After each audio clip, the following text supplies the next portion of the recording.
Hello everyone, welcome to the video.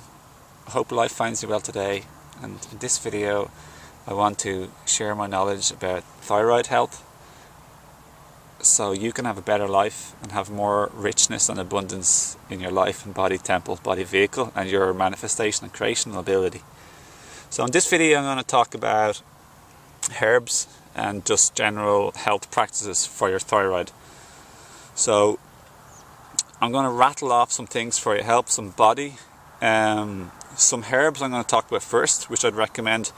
So the first one I'd recommend in no particular order is rhodiola. Rhodiola is a sensational, powerful herb that is probably my favorite herb actually. And the reason being is because it has like body, mind, spirit benefits. It has benefits on your mind and your emotions and your physical body. It's really good for your endocrine gland system, your hormones, as well as your thyroid. It's been shown in countless studies and tests to have significant, very, very big improvements on things like anti-cancer and anti-tumor, stopping cancer and tumor development,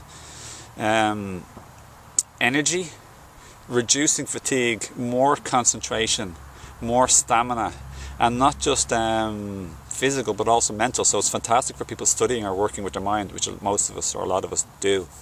It's great for focus, it's great for athletes, it's famously used by athletes. It's good for body regulation as far as body temperature regulation. Like for example, it's great for reducing shock of different temperatures, especially the cold. It improves performance physically and mentally. It's been shown to even help erectile dysfunction in men, like better, like erections are improving, like erectile dysfunction.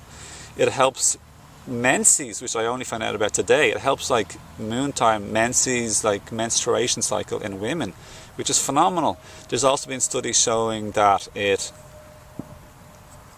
for women who are on pharmaceutical drugs to help them to conceive, to get pregnant, when they switch them to rhodiola, there's fantastic regularity and health of their menstruation, as well as getting like pregnant too. So that's an interesting thing. It's, as I said, I take it personally for energy. It's probably possibly nature's strongest antidepressant. In some of the studies I heard like 100% of people with depression had improvement. It's like really crazy. So if you look below in the link, in the links below my description, in my video, in the description box, you'll see everything I talk about in this video, full detail, and also you can how to learn more, and you can even get it below also in the links from my own herb shop. But of course you can get it anywhere. Yeah, so rhodiola is the number one herb that I can think of right now that's strongly beneficial for your thyroid gland. So the second one I'd recommend is ashwagandha. Ashwagandha is an Indian herb and it's great for energy, it's great for thyroid. It's an adaptogen like rhodiola, very strong adaptogen like rhodiola. And ashwagandha is definitely one of my favorite herbs also. Not every herb is one of my favorites, but these two are. I'm not just saying that for the fun of it, because they have a very profound effect.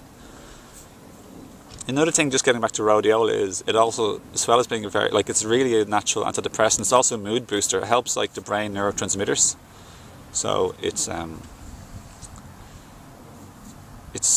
very good for like anxiety and just overall happiness in life. So that's excellent. But yeah, so rhodiola, ashwagandha, great for energy, and it helps the neurotransmitters in your brain too. It helps relaxation and just to be able to get a better sleep. So a third herb that I recommend is maca. Maca is excellent for your endocrine gland hormonal system. I'd really recommend that also. So all of these three herbs are good for your entire spectrum of endocrine glands.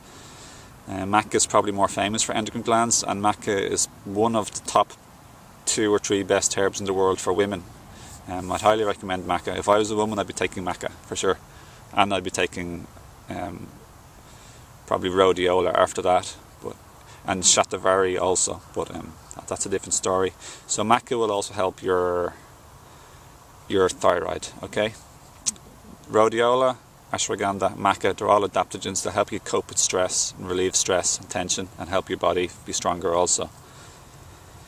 So maca is excellent for women, as I said, regarding like menopausal symptoms, hot flashes, menstruation, having regularity, reducing cramps, better mood, less blood, etc, etc, etc. So maca is fantastic for women. Okay, so that's 3 herbs I've recommended. And the 4th herb I'd recommend, in no particular order really, is Siberian ginseng. I'd probably recommend maca, rhodiola and ashwagandha ahead of Siberian ginseng probably, but not by too far. But I would recommend them ahead of Siberian ginseng. Siberian ginseng is also called Eleuthero. It's one of my favourite, and the reason why is one of my favourite is these are all roots so far, by the way. They're all roots. Siberian ginseng is great adaptogen. It helps body, mind, spirit like the others I said. Rhodiola is probably the strongest for body, mind, spirit. It's a pronounced like mind herb and emotional herb and physical herb. Even biathletes like biathlon, they even had like less tremors in their arm on rhodiola, more concentration, less fatigue, faster recovery. It's crazy. I love rhodiola, it's my favourite. But anyway, I love the others too after rhodiola. I think rhodiola is my favourite. But Siberian ginseng is really one of my favourites too. It's powerful adaptogen. It helps your thyroid, and that's why I'm mentioning it in this video. It's great for energy, stamina, endurance. I can't remember if it's good for libido, but I know maca is good for libido, the one I just mentioned a moment ago. Maca is very good for libido and sperm count and fertility and stuff like that. So I'm going to put in the description below more, so you can, because I can't remember everything, you know, but I'm just giving you like the things off the top of my head. Okay, so another thing that's good for your thyroid is iodine, and kelp is very high in iodine. So kelp is supposed to be very supportive to your thyroid gland. I generally take all of these. At the moment I ran out of rhodiola, but I do take the others. They've really helped me enormously, really, really good. They also, being endocrine gland supporters, a lot of these help your adrenal gland, which is like the battery of your body, which helps you deal with stress and to have energy and have libido and to have vitality and to have energy and to have to not to be all tired and fatigued. So if you have an operation, or if you have a lot of stress, or if you give birth to children, or if you get sick, or if you get really run down, like if you get really if you're on a lot of drugs for a long time, or like bad unhealthy diet for a long time, or a lot of chemical exposure, or if you live if you do things to the extreme or to the excess, that's your adrenals coping with that, and they're just going to get tired and burnt out. So adrenal exhaustion is something really serious in today's life. I had it myself, and now luckily I've recovered. And my main focus with herbs these days is absolutely my endocrine gland system, my adrenals and my thyroid. So they're my 3 main focuses, along with detoxification. And what I'm saying in this video will help your adrenals also very profoundly. Everything I said, except for the kelp, it's not the strongest thing for your adrenals, but all the other ones are very good for your adrenal glands. So I have a super greens formula, which is rich in kelp and extracted concentrated juice of stuff like barley grass juice, spirulina, chlorella, kelp, and then a whole load of different other herbs like ashwagandha and maca and Siberian ginseng. So in the link below for the thyroid, you'll see super greens is there, and maca and rhodiola and Siberian ginseng. I don't sell ashwagandha specifically in my shop right now, but maybe will in the future. So moving on to the next herb that's really good is licorice. Licorice is very good. I found it out today. Licorice is very good for your thyroid gland. So licorice is phenomenal. It's really good also for brain chemicals, and yeah, licorice is very important also, I learned today, for stuff like bipolar. So it's associated with making the things in your brain that are associated with mood and balance, and so licorice is very good for your adrenal glands. So it's in many adrenal formulas. that I've researched and tried on the internet also. So I'd really recommend licorice. I sell it on my shop too as an extract. It's really sweet. It's really sweet and delicious in general. Some people chew the root, but as an extract it'll be more stronger. It'll be really delicious. You can add to soups or add it to instant tea or like miso soup, maybe. I don't know, you can add the different instant tea. Another thing I learned as well as licorice, and licorice is a really good detoxifier. It's a really good detoxifier. Licorice is brilliant, very good for your adrenals, historically used profoundly for your adrenal glands, but it's good for your thyroid, and that's why it's in this video. Next thing that's good for your thyroid is, so what is it again? It's like the licorice.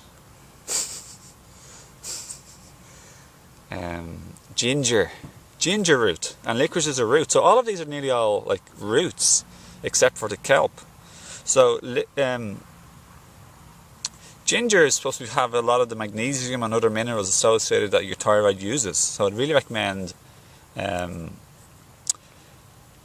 ginger. Just add in ginger into your, make ginger tea. It's a stimulant. It warms you up and it helps circulation. That's what it does. It helps stimulate circulation in your body. It warms and breaks down like any mucus or congested lymph. So I take ginger regularly as a lymph herb for cleaning things out of my body, and also it's supposed to help nausea and travel sickness. And ginger, I learned today, is good for your thyroid also. So that's a simple thing you can use. Buy it in the shop. Get organic if possible. And ginger, of course, and same with turmeric. They're brilliant spices. You can use it in so many dishes. So many like cooking dishes. Okay. So after that, what else is good for your thyroid? General detoxification of your body. So I'd recommend getting a really good like detoxification like powder, like a black formula with stuff like activated charcoal, slippery elm bark, plantain leaf. Just get a good detoxification formula and try and reduce your chemical exposure. Chemicals are not good for your thyroid. Getting grounded, I hear, is also good for your thyroid. So touching the earth with your like hands or barefoot, like I'm barefoot right now, it's good for your thyroid, okay? That's just a general little support, but you really need to take the herbs. You can't just touch the earth and expect your weak thyroid to get better, or your adrenal glands. So another thing that I don't sell at my shop that is good for your, and that I won't have in the links below, that I learned, is echinacea root, and also omega-3 fatty acids, which you get from like oily things like nuts and seeds, avocado. They'd be my recommendations of where to get omega-3s from, especially chia. Chia would be probably my main recommendation. Avocados as well. So chia seeds and avocados would be my main recommendations to get omega-3s. A lot of the other oils and fish become more rancid.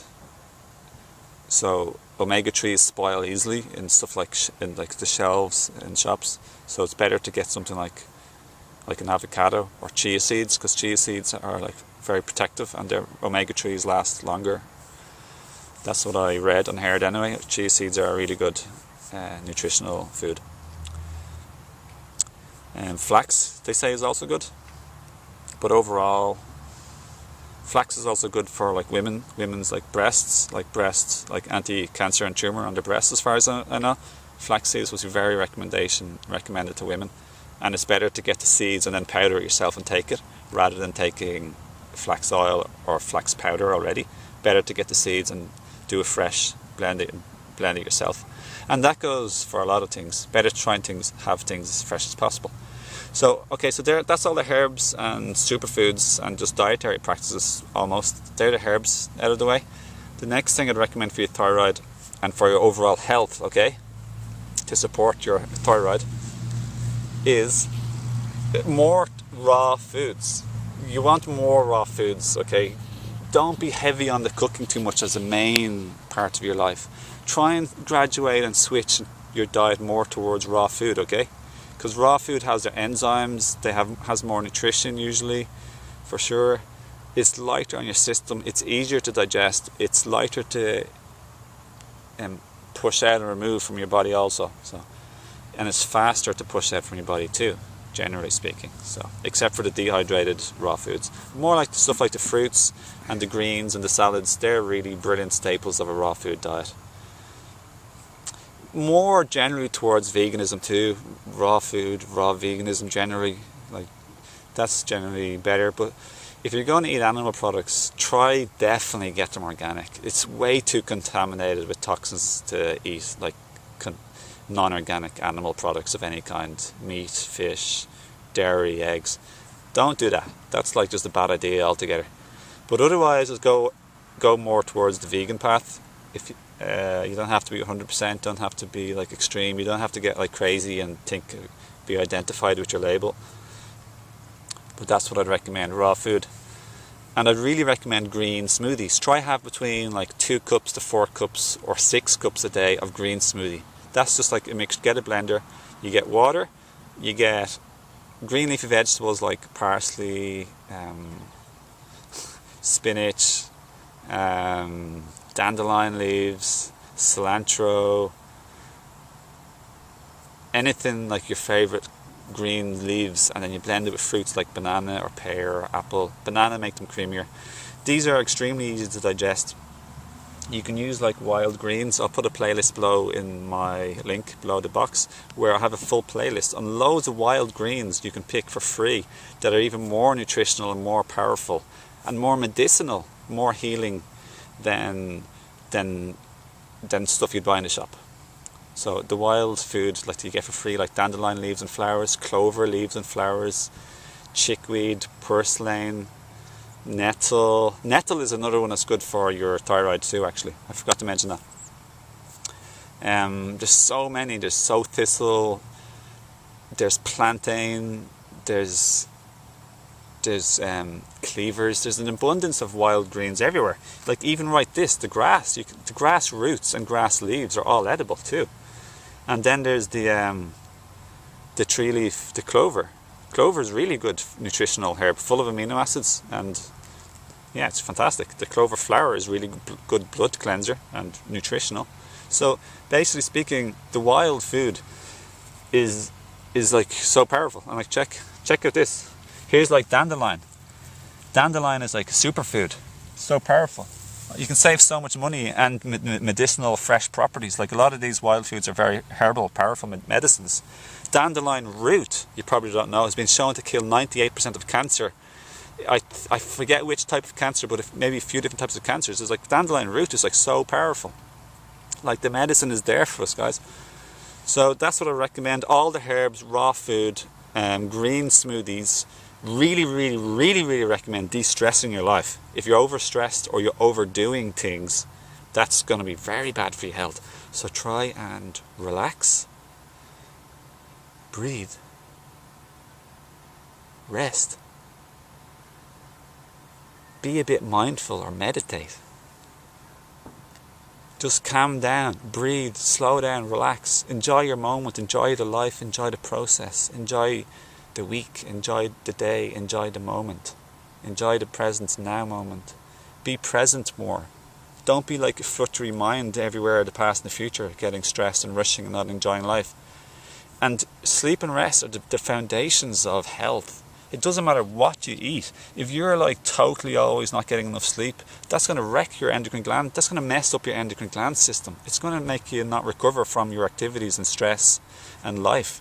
So sleep and rest should be the foundation of any health practice or diet. Then getting more towards the healthy diet, the stuff that's easy to digest, like the raw foods, the green smoothies, very nutritional. Greens are like full of like vitamins and minerals and cleansing, like chlorophyll and everything. Full of like iron, full of magnesium, loads of like really, really good things for men and women, okay? So highly recommend all of this stuff. I really hope this video helps you to have a better life, and I'm really grateful for any of your support in any of the links that I put below, or my own herb shop. It's called Higher Self Herbs, from the Higher Self, higherselfherbs.com. I love to get in new customers, so you can subscribe and get a discount off your first order. If you want to befriend me on Facebook, please do, and ask me any questions. I'd love to just help. My passion is to help the planet and to help the people in the world. Help the good spirits having an experience here, you know. Okay, so if I can be of any help, just like message me below. Contact me on Facebook, befriend me, or message me on my herb shop, Higher Self Herbs. And also I do one-to-one coaching of health, body, mind, spirit, mental, emotional, relationship. I do life coaching, so if anyone's interested, just like connect with me, and I'd love to help and love to hear from you. Thanks for your time. I hope you get well in your life, or if you're watching this for a loved one, I hope your loved one gets better. Thanks for watching, and if you like this video, please give us a like. I really appreciate that. Helps the video and the channel. Otherwise, please share to help spread the word, help the planet get better, and help people also. So otherwise, I'll talk to you in the next video. If you subscribe, you'll see again another video, and until then, have a nice day. Thanks everyone. Bye now. See ya.